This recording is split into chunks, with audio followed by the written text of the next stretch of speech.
안녕하세요. 안녕하세요. 네, 네, 반갑습니다. 안녕하세요, 여러분. 저는 여러분들과 앞으로 부동산에 대해서 같이 얘기하고 공부해보게 될 김나우라고 합니다. 잘 부탁합니다. 네, 반갑습니다. 네, 이쪽은 저희 부동산에 대해서 같이 많이 알려주실 명지대학교 부동산 교수님 김순길 교수님이십니다. 교수님 네, 안녕하세요. 안녕하세요. 반갑습니다. 네. 저희는 이제 사실 저는 이제 청년층이거든요. 요즘 청년층의 공통적인 고민일 것 같아요. 부동산. 사실 저희 막 내 집 마련하기 힘들다, 부동산 사기 어렵다 이런 말 뉴스에서 워낙 쏟아지고 사실 그래서 우리 청약이라도 한번 해볼까라고 해도 이 부동산에 투자나 아니면 이런 개념에 대해서 워낙 잘 모르니까 되게 막막하고 어려운 것 네. 같아요. 그래서 이런 문제들을 교수님과 함께 음, 같이 얘기하면서 해결해 나가면 참 좋겠다라고 네. 생각해서 이런 시간을 마련했습니다. 네, 그리고 이 채널을 하게 된 이제 계기는 제가 이제 외부 강의하거나 이럴 때 20, 30대 분들의 부동산에 대한 고민, 그리고 부동산에 대한 배움에 대한 열정 이런 것들을 봐서 그러면 20, 30대 분들을 대상으로 이렇게 하나하나 차근차근 부동산에 대해서 알려드리고 그리고 부동산의 희망의 끈을 놓지 않게끔 해드리고자 하는 것이 이 채널을 이렇게 같이 하게 된 그런 계기라고 말씀드릴 수 있을 것 같습니다. 사실 제가 되게 필요했어요. 음, 제가 이제 이 부동산이 되게 필요할 나이가 됐어요. 네, 그래서 어느 정도 좀 직장 생활도 하고 음, 돈도 좀 모으고 이제 이러다가 나이도 좀 먹어가면 자연스럽게 이제 결혼하고 집 음, 구하고 이런 것들이 이제 중요한 이슈가 되잖아요.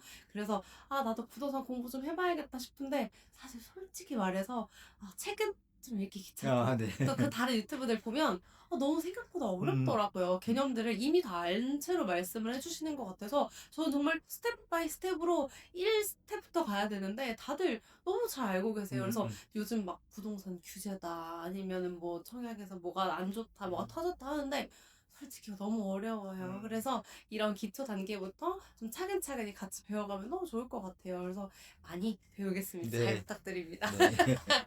그럼 오늘은 혹시 어떤 이야기로 시작을 해볼까요?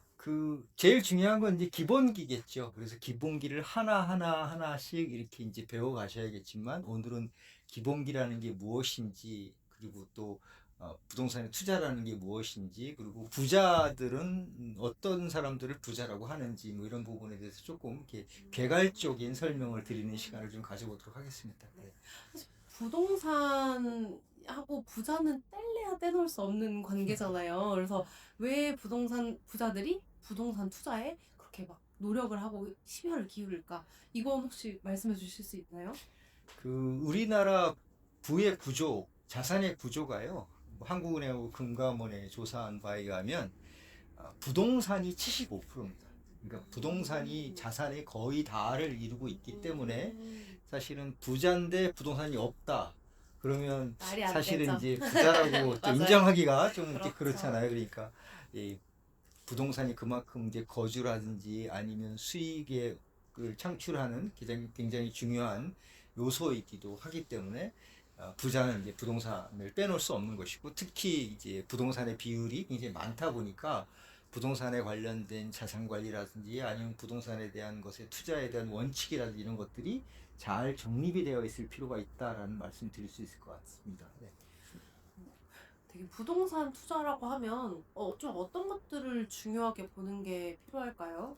그러니까 부동산의 투자는 지금 이제 실거주와 함께 같이 이제 부동산이 가격이 오르는 것이 이제 사실은 이제 부동산을 다룰 때 가장 중요한 것이죠. 그래서 실거주와 부동산의 미래 가치를 같이 함께 하는 것. 그래서 내가 가지고 있는 부동산의 미래 가치가 있어서 가격이 올라주고 또 그것이 자산 가치의 상승으로 이어진다면 가장 좋겠죠. 근데 그 중에서 미래 가치라는 게 무엇이냐라고 얘기를 드릴 수 있다면 짐 로저스라는 투자가가 얘기한 것 중에 투자라는 것은 잘 아는 곳에 투자해라.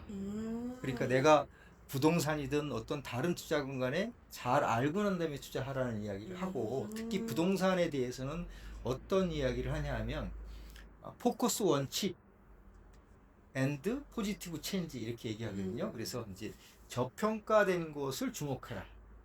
그리고 저평가된 것 중에서 긍정적인 변화가 일어나는 것을 주목해라 이렇게 돼 있으니까 사실은 부동산은 곧 미래 가치가 있는 것, 미래 가치에 같이 함께 투자하는 것 이런 것이라고 얘기 드릴 수 있고요. 투자라는 용어가 원래 이제 한문으로는 이게 재물을 던진다 이렇게 이런 투자할 때 뜻이거든요. 그 투인 거죠. 던질 투자예요. 어. 그리고 재물자자 그러니까 음. 예를 내가 가지고 있는 재물을 던질 쓰면 이 재물이 나한테 완벽하게 다시 잘 돌아오게 하려면 내가 던진 곳을 정확하게 알아야 될 뿐 아니라 내가 충분히 공부를 하고 있어야지 던질 수 있다라는 얘기를 드릴 수 있죠. 그래서 이제 그만큼 투자와 부동산은 굉장히 밀접한 관계가 있고 내가 거주하면서 내 미래 가치의 금액이 오를 수 있는 곳에 부동산을 구입한다는 것 자체도 이미 이제 투자의 시작이다 이렇게 말할 수 있겠죠.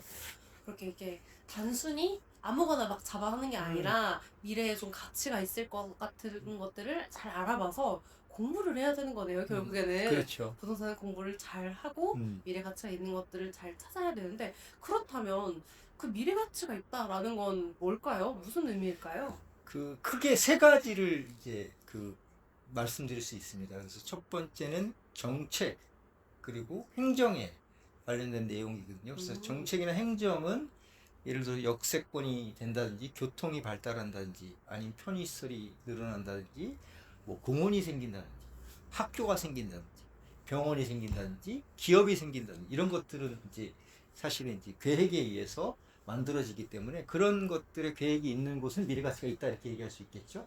그리고 두 번째는 인구의 증가라든지 소득이 증가한다든지 이런 데들은 또 기업이 생기면서 또 인구가 많아지면 그만큼 도시가 팽창해지고 도시의 팽창에 의해서 미래 가치가 생긴다. 이렇게 볼수 있죠. 그래서 서울은 집값이 떨어질 일이 없다라고 하는 게 인구가 계속 몰려서 그러는 그러니까 연결도 서울은 있나요? 서울 집중화 현상이 지금 계속 진행되고 있고 또 기업들이 서울에 있다 보니까 자꾸 서울로 밀집되다 보니까. 그러다 보니까 이제 서울의 가격이 더 계속 이제 올라가고 있고 서울 불패론 뭐 이런 얘기가 나오는 것들이 이제 집중되기 때문에 그러는 것이기 때문에 이제 정책이나 방향 이런 것들은 좀 이렇게 분산화하기 위해서 그래서 사실은 GTX를 만들고 이런 것들도 약간 분산화를 하기 위한 목적으로 교통을 편리하게 해주고 인구들은 이제 바깥으로 좀 나갈 수 있게 해주기 위해서 사실 이렇게 된 것이고 그 다음에 이제 세 번째에 있는 것은 이제 우리 수요 공급 그런 얘기 많이 들어보죠. 수요 그럼요, 공급. 많이 네, 들었죠. 그래서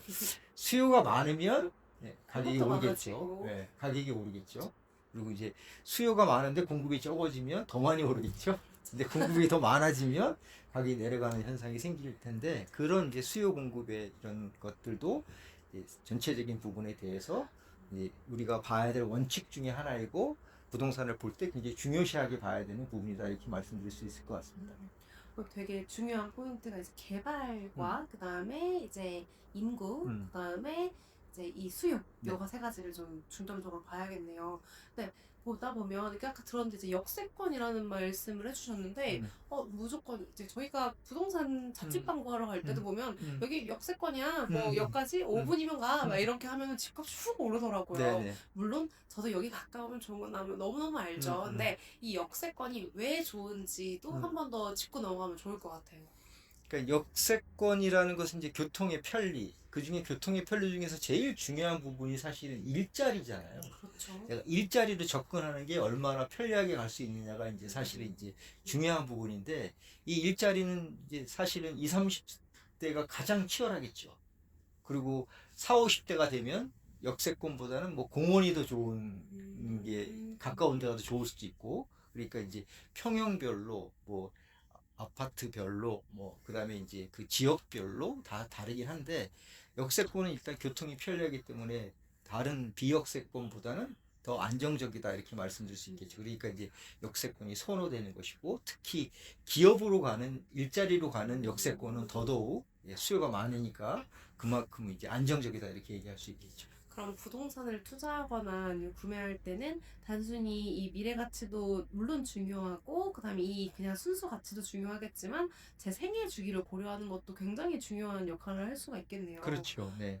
확실히 그러면 저희가 부동산을 공부하는 데는 이 단순히 이 땅을 보려는 게 아니라 뭔가 미래의 투자 가치라든지 이런 것들을 구분해내는 눈을 키우기 위해 이런 공부를 하고 있다라고 그렇죠. 생각해도 좋을 것 같네요. 그렇죠. 그래서 이제 강론으로 우리가 이제 방송을 하게 되면 그 강론에 관련된 케이스라든지 이런 것들도 같이 이제 살펴보면서 공부할 수 있는 시간이 이제 앞으로 펼쳐질 것입니다. 네.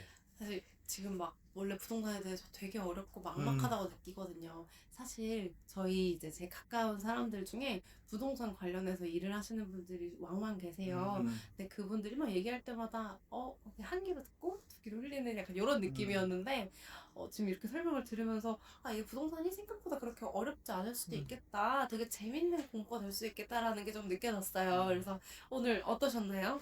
그 원래 그 기초를 익힐 때는 약간 좀 지루한 것도 있어요, 사실은. 근데 그 기초를 탄탄히 하는 것이 앞으로 조금 더 발전하기 위한 과정이라 이런 기초 과정을 충분히 익히고 그 다음에 부동산을 보는 눈, 그리고 부동산의 현재 가치보다 미래 가치를 보는 눈, 이런 것들을 키워나가는 이 방송을 통해서 그런 시간을 가지시면 이제 앞으로 굉장히 유익한 시간이 될 거라고 저는 봅니다. 네. 빠르게 가는 것보다 정확하고 네. 그다음에 확실하게 가는 게 훨씬 그럼요. 중요하다라는 네. 것처럼 네. 저희 이제 하나하나 확실하게 배우면서 이제 여러 가지 스텝을 차근차근 올라갈 수 있도록 해보면 좋을 것 같습니다. 네. 오늘 너무 고생 많으셨습니다. 네, 첫 시간인데 감사합니다. 제가 너무 질문이 많았던 것 아닙니다. 같아요. 질문을 더 많이 해주셔야지 또 우리 시청자분들도 같이 궁금해하시는 부분이 해소될 테니까.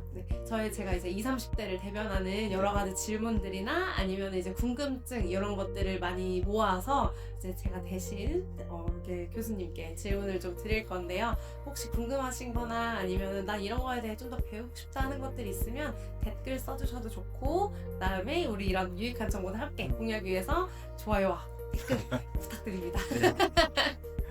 네, 오늘 너무 네. 고생하셨습니다. 네. 교수님, 저희 또 다음 시간에 만나요. 네, 감사합니다. 감사합니다. 네. 안녕.